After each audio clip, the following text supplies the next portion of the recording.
Assalamu alaikum. My name is Varda Shafiq. I am a graphic designer instructor.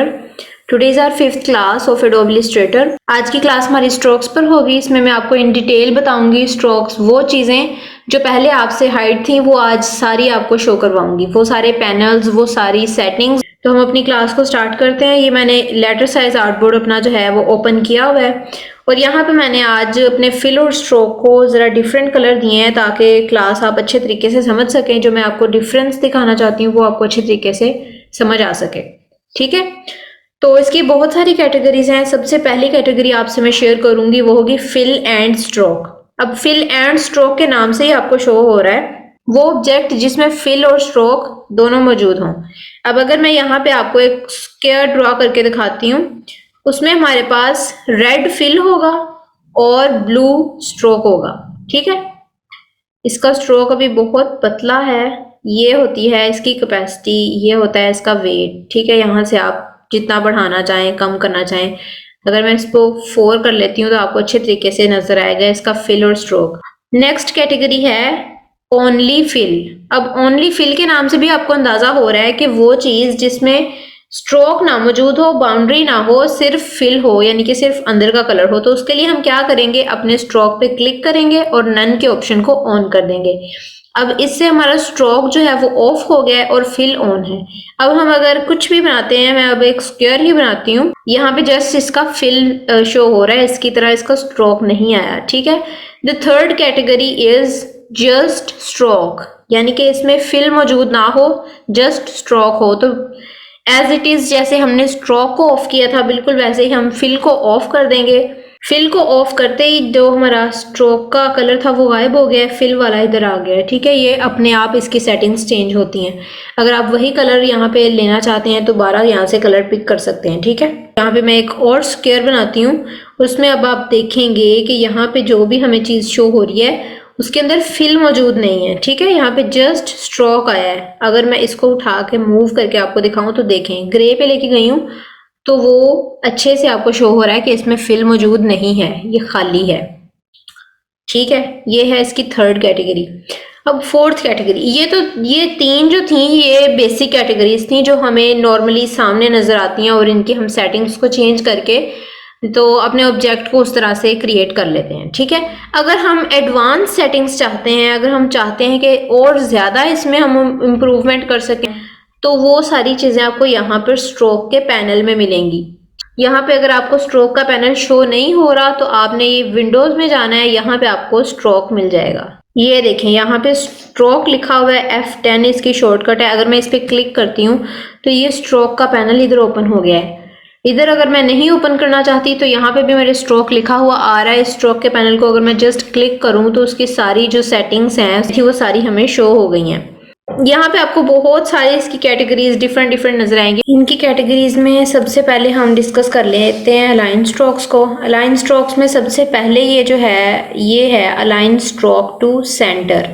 अगर हम इसको use करें, अब देखें इसको मैंने सिलेक्ट कर लिया है और अब मैं अपना स्क्वायर बना रही हूँ। ठीक है, अब यहाँ पे जो भी बनाऊंगी ना उसका जो स्ट्रोक होगा वो सेंटर में होगा। अगर मैं इसका वेट जो है बढ़ा के 8 कर दूँ या इससे भी ज़्यादा कर दूँ, 16 कर रही हूँ। अब आप देखें कि जो मेरी सिलेक्शन लाइन है जो आपको ये नज़र आ रही है वो दरमियान में आ रही है ना।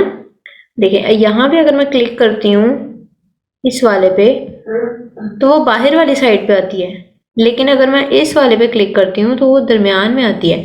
तो इसका मतलब है कि ये वाला जो मेरा ऑब्जेक्ट है ये सेंटर अलाइन हो चुका है। ठीक है, अब इसी तरह अगर मैं साथ वाले को क्लिक करती हूँ तो इसमें क्या है, ये कैसी कैटेगरी है कि जो हमारा स्ट्रोक होगा वो इनसाइड अलाइन होगा।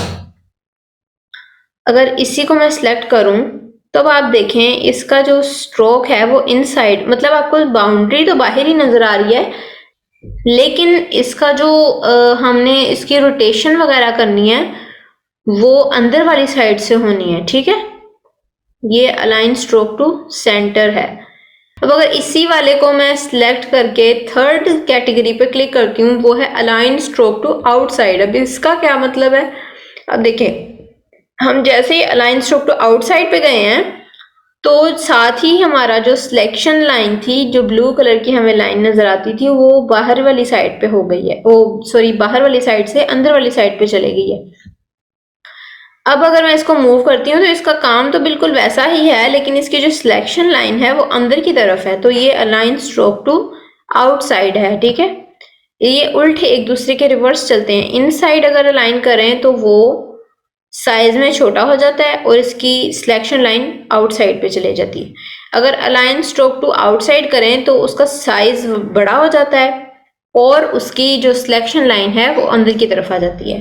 अब इन तीनों में डिफरेंस क्या है कि अगर आप किसी ऑब्जेक्ट पे इन चीज़ों को अप्लाई करते हैं, line stroke to inside, outside या सेंटर करते हैं, तो उससे आपकी जो ऑब्जेक्ट या आपकी इमेज होगी उसका साइज में डिफरेंस आ जाएगा। ठीक है, अच्छा अब यहाँ पे आपको एक और चीज़ बताऊं कि अगर हम दोबारा लाइन स्ट्रोक टू सेंटर पे आते हैं तो अब अगर मैं इसका स्ट्रोक बढ़ाऊं, अब मैं 20 से आपको 40 पे जाके दिखाती हूँ। देखिए यही चीज अगर मैं स्ट्रोक फ्रॉम इनसाइड करती हूँ तो इसका स्ट्रोक सिर्फ अंदर की तरफ बढ़ रहा है। इसको कम करूं या ज्यादा करूं, ठीक है।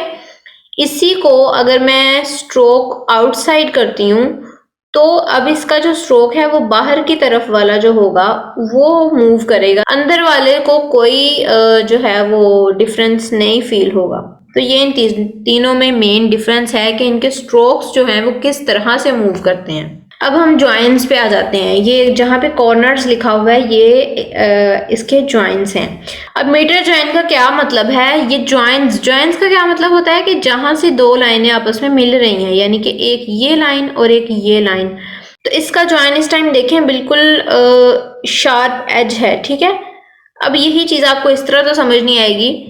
इसी को सिलेक्ट करके अगर मैं दूसरे पे जाती हूँ, दूसरा है राउंड ज्वाइन। अब राउंड ज्वाइन क्या काम करता है, इसको मैं क्लिक करती हूँ तो इसको आप देखें डिफरेंस, इसका एजेस को और से देखिएगा कि इसके एजेस अब राउंड हो चुके हैं। अगर मैं थर्ड पे जाती हूँ बेवल ज्वाइन पे, तो उससे क्या आएगा, यहाँ पे इनके ज्वाइंट्स पे एक कट आ जाएगा छोटा सा। अच्छा अब हम इस प्रोसेस की बात कर लेते हैं। नीचे जो चीजें हमें अभी अवेलेबल नहीं है कि अगर मैं डैश लाइन को ऑन करती हूँ तो अभी देखें आपको सिंपल एक ही मेजरमेंट से डैश जो है वो मिल रही है 12 पिवटली, यहाँ पे लिखा हुआ है 12 पॉइंट्स। इस सारे को मैं रिमूव करती हूँ और दोबारा से हम कुछ बनाते हैं। तो ये हमारे पास एक डैश लाइन वाला रेक्टेंगल आ चुका है। यहाँ पे नीचे आप देखें एक बॉक्स में डैश लिखा हुआ है, दूसरे बॉक्स में गैप, और यहाँ पे आपको दो किस्म की डैशेस भी आ रही हैं। एक ये वाली, अगर हम इसको अप्लाई करें तो ये कुछ इस तरह से है। इसके आप कॉर्नर्स देखें तो यहाँ पे अब देखें मैंने 4 पॉइंट्स की डैश और 2 पॉइंट्स का गैप दिया है, तो हमारा कितना प्यारा सा एक स्ट्रक्चर बन गया है। ठीक है, अब मैंने यहाँ पे 4 डैश 2 गैप, 6 डैश 2 गैप और फिर 4 डैश 2 गैप देखिए किया है। ये देखिए किस तरह का स्ट्रक्चर बन गया है। अब अगर हम चाहें कि हमारा डैश नहीं हमें चाहिए, हमारा डॉटेड स्ट्रक्चर आ जाए, तो वो डॉटेड स्ट्रक्चर कैसे आएगा कि हम ये सारी वैल्यूज को रिमूव करके अब इस पे जितना हमारे पास इसका वेट है 9 पॉइंट्स का, उतना ही हम इसका डैश का वेट रखें। तो अब देखें, अब आपको डैश नहीं लगेगी, वो डॉट लगेंगे। अगर यहाँ पे मैं वैल्यू चेंज करती हूँ, बढ़ाती हूँ या कम कर देती हूँ, तो वो देखें फौरन से जो हमारा डॉट होगा वो डैश में कन्वर्ट हो जाएगा। ठीक है, तो आज आपकी क्लास में हमने बहुत कुछ सीखा है। उम्मीद है आपको ये क्लास अच्छी लगी होगी। ओके, टेक केयर, अल्लाह हाफिज।